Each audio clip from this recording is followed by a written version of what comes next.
Sere bisinga tulowooza nti abatuwogerera bali bweru. Naye baba ne contacts munda. Ndimala kutuuka mu ggulu.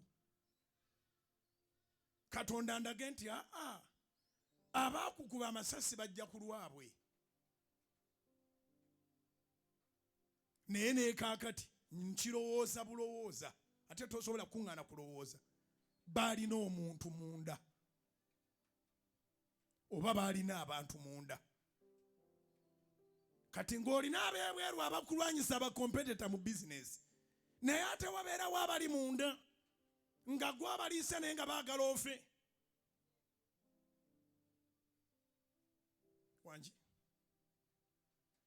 wabeerawo abali munda basse busiru bwa njoka, ziruma nannyini z'obugenda okudda okuzibanga, enjoka zaamulumye n'afa, ne zisigala mu mulambo, nazo ne zikola ki? Ne zifa.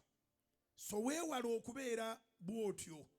Tobeeranga na muntu ku lusegere, tobeeranga mu kitongole, tobeeranga mu buweereza nga buno, tobeeranga mu soloti oba ewalala wonna, naye ng'olina obukuusa. Oyagala emirimu gikunyumire, weewale obukuusa. Simanyi oba ekigambo hypocrisy kyekikwatagana n'obukuusa. Do not be a hypocrite. All hypocrites are failures.